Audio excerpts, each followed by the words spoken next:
Bom dia, boa tarde, boa noite. Não sei que horas você vai estar assistindo isso. Espero que esteja tudo bem com vocês. Eu sou o professor Fábio Jurachek, para quem ainda não me conhece. E vamos lá para os exercícios da segunda aula, que é a aula 3 do material de vocês, mas a nossa segunda aula, História A, que é de Antiguidade Oriental. Lembrando que o conceito que a gente aborda de Antiguidade Oriental, pessoal, é um conceito reduzido, é um conceito que se cobra nos nossos processos seletivos. Na realidade, a antiguidade oriental é toda a antiguidade que perfaz, aliás, do Oriente Médio, o norte da África, de civilizações do nordeste da África, até China e Japão, o extremo oriente.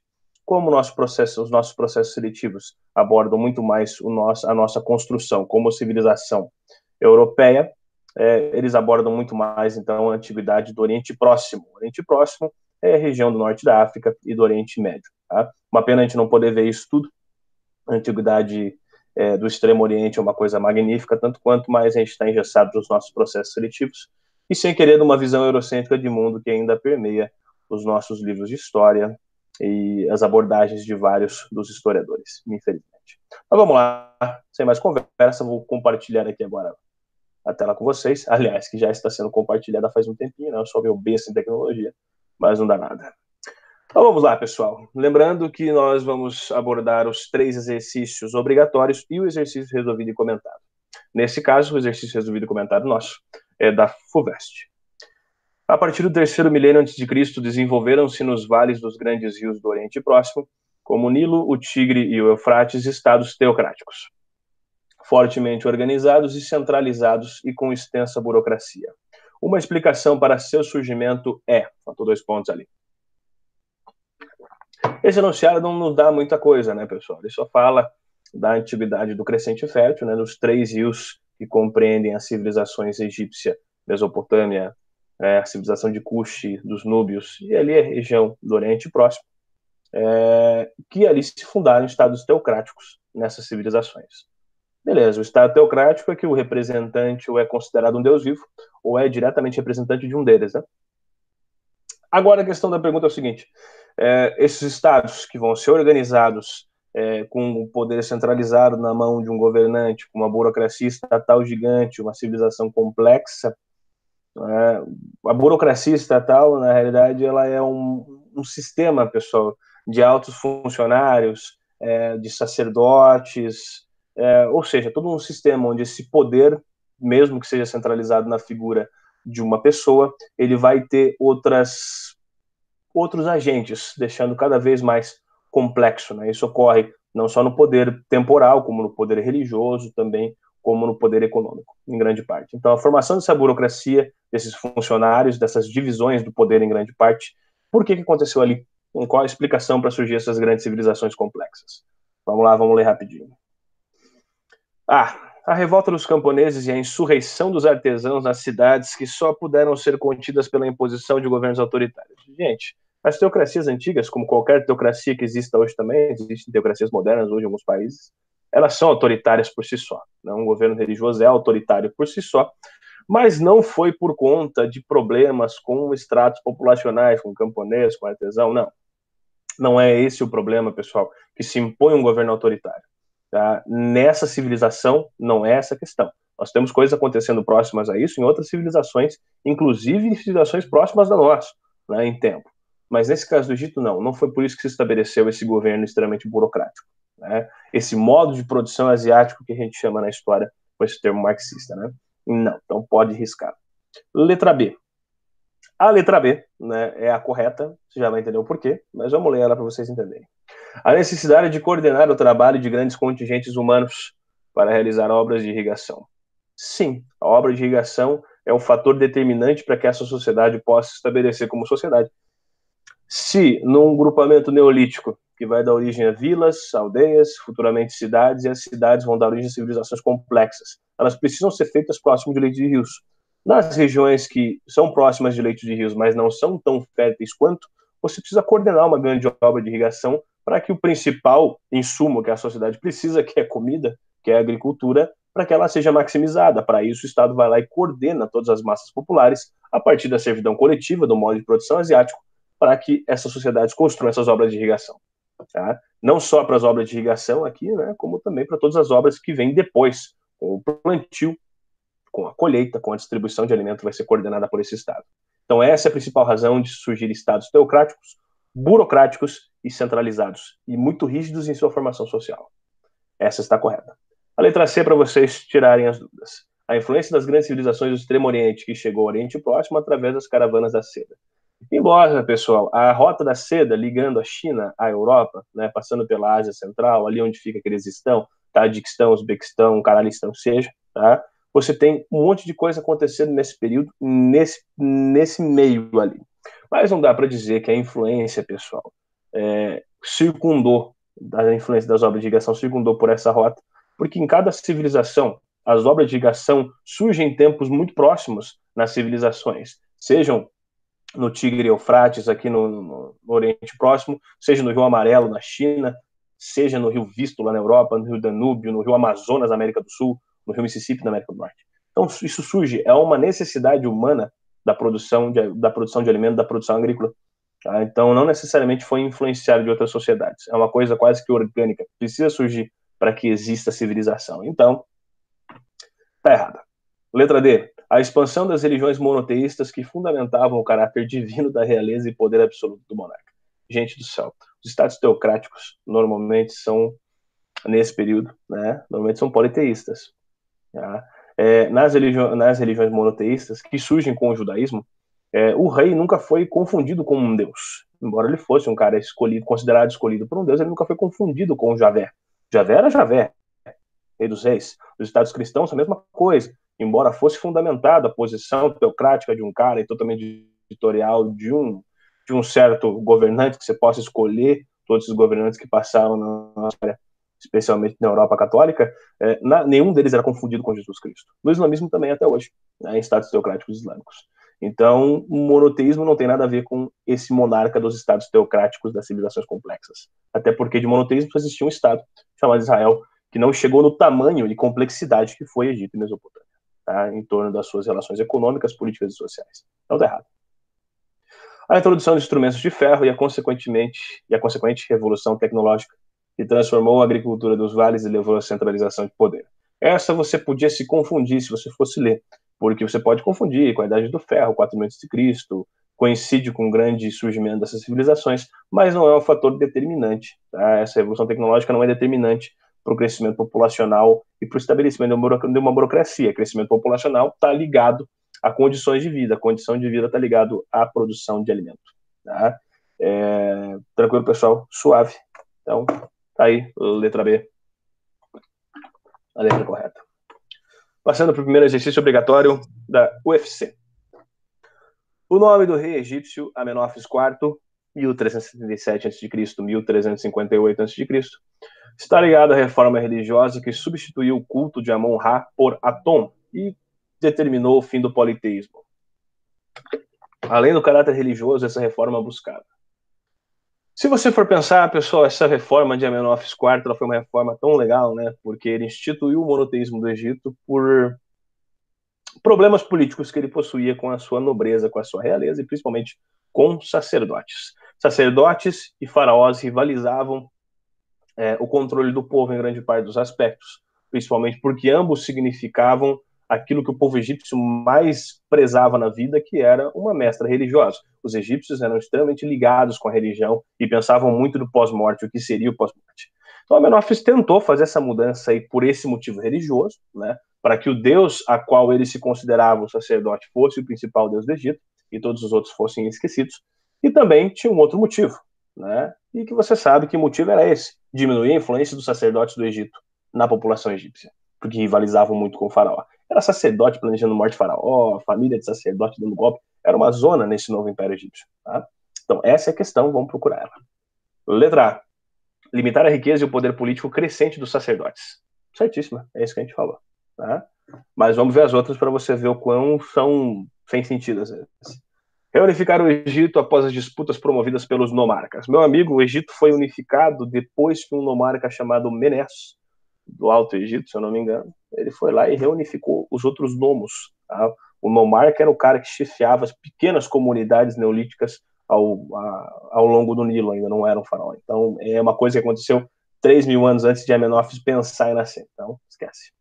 Por fim, as revoltas camponesas motivadas pelos cultos antropomórficos. Gente do céu. Tá? Tudo bem que no Egito houve poucas revoltas camponesas, como houve em toda a sua história, comparando, mas não é motivada por um culto antropomórfico. Grande parte dos deuses egípcios eram antropomórficos, metade bicho, metade homem. Não tem muita lógica isso, né? Então, tira esse negócio fora. Reunir a população por meio da religião para fortalecer a resistência aos Ixos. Gente, os Ixos já tinham sido expulsos da região no começo do Novo Império. Amenófis está ali na metade do Novo Império, do último período da história egípcia, que era o auge da história egípcia, né? Mas que o Egito se comprometeu com um monte de coisa. Então, não é essa, está deslocada temporalmente essa alternativa. Lembrando que o Amenófis, assim que ele assume e realiza a reforma religiosa, instituindo o monoteísmo, ele troca de nome, se chama de Akhenaton, ou seja, aquele que serve a Aton, o deus do disco solar, que era o principal deus para ele. E restabelecer o governo teocrático. Nunca acabou o governo teocrático no Egito, né, gente? Após o crescimento da máquina administrativa. Mentira, o Egito sempre em sua história antiga teve um governo teocrático, teve um governo ligado a uma pessoa ligada intimamente à religião. Então, resposta correta, letra A. Mais uma vez. Segunda questão da UFP. Entre os povos do Oriente Médio, os hebreus foram os que mais influenciaram a cultura da civilização ocidental, uma vez que o cristianismo é considerado como uma continuação das tradições religiosas hebraicas. Questão não diz nada que a gente saiba, né, pessoal? Foi do judaísmo, né, que surge um braço do cristianismo que se considera uma continuação e alguns cristãos consideram um melhoramento, né? Eu acho meio ruim, não é apropriado falar que é um melhoramento. E os islâmicos também falam que é um melhoramento também, né? Uma continuidade ou um melhoramento também. Não é muito apropriado falar melhoramento, né, gente? Dessas religiões. Mas o que interessa para nós é que o judaísmo, o cristianismo e o islamismo são continuidades. Uma resgata períodos históricos da outra e vai dando continuidade. E o cristianismo e o islamismo são, em termos de pessoas crentes, são as duas maiores religiões do mundo. Não sei agora, no dado, se o islamismo já passou o cristianismo em termos de população. Tá? Mas tem que ver isso aí. Tem que ver isso aí. A partir do texto anterior, assinar a alternativa incorreta. Procura incorreta, pelo amor de Deus. Tem gente que procura a correta e acha. Não sei qual. Originários da Arábia, os hebreus constituíram dois reinos, o de Judá e o de Israel na Palestina. Tá corretíssimo, né, gente? Os judeus são originários da Arábia, lembrando que o profeta que trouxe eles da Arábia, migrando da Mesopotâmia e vindo até a Palestina, foi Abraão. Né? Abraão sai da cidade de Ur, que fica bem aqui embaixo, vou fazer espelhado para vocês verem, faz a migração até lá em cima, no norte do Crescente Fértil, seguindo o rio Eufrates, que é o rio daqui, né, o rio mais próximo, e depois ele desce pela porção que hoje é Síria, passa por Damasco, Harabe, Arã lá em cima, e chega na Palestina, a terra de Canaã, a terra prometida. Tá? Tudo que veio antes de Abraão, todos aqueles profetas, né, Adão, Caim, Abel, Sem, Matusalém, Noé, são caras mesopotâmicos que vivem na região da Mesopotâmia mesmo, tá? Sob origem caldeia, muito provavelmente caldeia ou assíria. A gente não sabe delimitar certinho que data os caras viveram, né? Esses caras em especial. Então tá certíssimo, né? Embora, pessoal, o reino de Judá e o reino de Israel são dois reinos que se estabelecem depois que a monarquia tá começando, a monarquia judaica está começando a se destruir, né? Porque os três principais reis da história judaica, Saul, Davi e Salomão, eles governaram um reino só unificado chamado Reino de Israel. São os descendentes de Salomão que dividem em dois. Judá ao norte, Judá ao sul, Israel ao norte, enfim, não sei se é Judá e Israel, não lembro quem é o norte e quem é o sul agora, me deu um branco, mas tudo bem. As guerras geraram unidade política dos hebreus. Esta unidade se firmou primeiro em torno dos juízes e depois em volta dos reis. Certíssimo, né, pessoal? A unidade política de um país hebraico, de uma civilização e de um império hebraico, ela vai se estabelecer principalmente quando os hebreus voltam do Egito e são liderados por juízes. Um dos mais famosos, você tem o Josué, né, o descendente, né, o cara que entrou no lugar de Moisés, não é descendente físico, né, mas entrou no lugar de Moisés. Tem Sansão e Dalila, esses caras, é a história de Sansão e Dalila. Samuel também era um juiz, né, um profeta Samuel. Em grande parte. E vai se estabelecer a partir da guerra contra esses povos que estão lá, né, que são os filisteus, outros povos que se estabeleceram na região, que funda esse sentimento patriótico hebraico. E patriótico não, nacionalista talvez. Embora não existisse o conceito de nacionalismo nessa época, a gente não debata isso muito bem. E também depois que viram uma monarquia, que viram um império, um reino centralizado, né, com Saul, Davi e Salomão. Então, sim, está correto. Aí que surge o sentimento de unidade política, é muito forte. E futuramente será destruído pelas invasões dos outros povos, que vocês também já viram e vão ver um pouco melhor para frente. Os profetas surgiram na Palestina por volta dos séculos 8 e 7 a.C., quando ocorreu uma onda de protestos dos trabalhadores contra os comerciantes. Sim, corretos. Se você for pesquisar alguns dos profetas, por exemplo, Isaías era um cara que denunciava diretamente, né, como os comerciantes enriqueciam tanto sobre um trabalho tão cruel que eles desenvolviam em cima dos trabalhadores, dos seus camponeses, dos seus artesãos. Tá? Então, os profetas, vários deles surgem dessa causa social, né? Mas essa causa principalmente da superexploração do trabalho, né? E vão dividir toda a civilização, né? Os fariseus são os caras que são em grande parte comerciantes e políticos, né? Toda aquela história e narrativa bíblica que você encontra se você ler. D. A religião hebraica passou por diversas fases, evoluindo do politeísmo ao monoteísmo difundido pelos profetas. Sim, você pode achar que está errado, mas está correto. Javé passa de um deus tribal e de um dos deuses mais importantes de algumas civilizações da região, que quando entra em contato com toda aquela leva que Abraão traz lá da cidade de Ur, na Mesopotâmia, que era politeísta, né? A região da Mesopotâmia sempre foi politeísta. Esse politeísmo começa a ser minado, pessoal, pela tradição monoteísta, e Javé começa a ascender como Deus único e principal Deus. Não se esqueça de uma coisinha que é importante lembrar. E quando os judeus conquistavam certa região, os judeus acreditavam que existiam outros deuses, mas que esses deuses fossem o mal, não fosse Deus do bem, a benevolência, onipresente, onisciente, onipotente. Então, quando eles derrotavam certa civilização, quando derrotavam, por exemplo, uma tribo filisteia, eles diziam que Javé subiu e a divindade dos filisteus caiu. Por isso, essa questão de anjo caído, depois em toda a teologia católica foi colocado como o diabo e tudo e tal. Vários nomes de demônios também no catolicismo, principalmente, ou no cristianismo do que vem depois, né? Do cristianismo medieval, eles são nomes de divindades ali da região do Oriente Médio, que vão se tornar, obviamente, demônios na cultura teológica católica mais para frente. Astarô, Belial, Berremon, Beelzebub, esses caras. E os hebreus se organizaram social e economicamente com base na propriedade da terra. Sim, a primeira divisão da propriedade da terra é quando eles chegam na terra de Canaã, quando a gente chama de período dos patriarcas, né? Divisão entre as famílias, economia coletivista, e quem manda é o homem mais velho, ou seja, o patriarca, uma tradição patriarcal, uma tradição masculina e machista, deveras. O que deu início à diáspora? Não. Aqui se você pode confundir muito com os processos de diáspora grego. O segundo processo de diáspora grego, há uma reorganização da sociedade e quem tem a propriedade da terra fica, quem não tem vaza fora, some, né? Foge, se estabelece em outro lugar. Aqui não, pessoal. A grande diáspora hebraica não é motivada pela organização e a propriedade da terra. Ela é motivada por invasões estrangeiras, principalmente quando os romanos invadem a região. Você tem muita diáspora de judeu por aí. Diáspora, para quem não lembra, significa dispersão. Então, essa é incorreta, automaticamente ela é correta nessa questão. Próxima questão, também da UFP. Analise a alternativa que indica a semelhança entre o modo de produção primitivo e o modo de produção asiático. O modo de produção primitivo, o modo de produção pré-histórico, que a gente chama, né, de caça, coleta, nomadismo, e o modo de produção asiático, né, o modo de produção que está ligado a um Estado burocrático, à sociedade rigidamente organizada, né, a partir de estratos sociais, a partir de classes sociais, servidão coletiva, e essa servidão coletiva está ligado a trabalhar na terra que é do Estado, que é do faraó, que é do governante, em troca do direito de viver nessa própria terra. Tá? Todo mundo está preso nesse sistema de servidão coletiva. Mas tem algumas similaridades, visto que um saiu do outro, né? No modo primitivo, evoluiu-se com alguns outros elementos base para o modo de produção asiático. O solo pertencia apenas à comunidade? Não. Tá? No modo de produção asiático, o solo pertence ao Estado.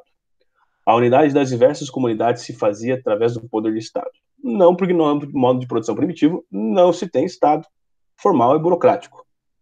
O trabalho agrícola era realizado para produzir excedentes. Não, no modo primitivo era para subsistência. No modo de produção asiático, começa a se produzir para vender, produção de excedente.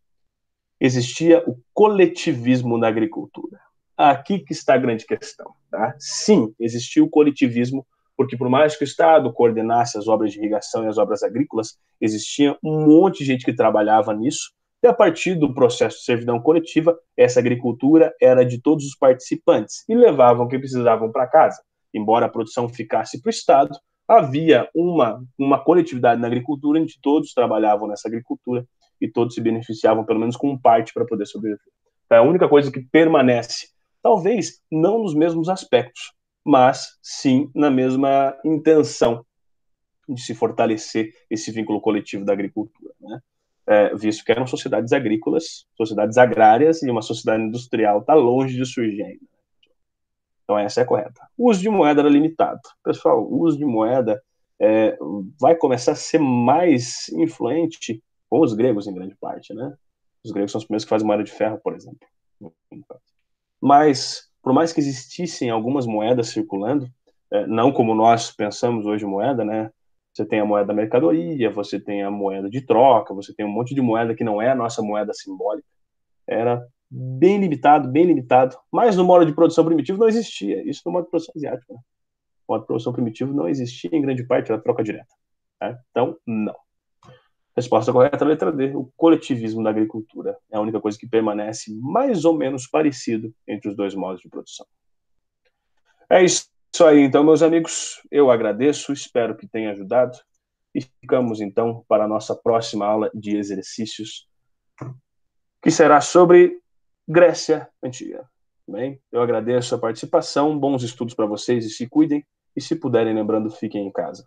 Tchau, tchau. Até mais. Mais uma vez o tempinho tão trágico de tentar desligar a gravação e não conseguir. Eu não sei, não sei de direito de frente de uma câmera. Desculpe. Agora vai.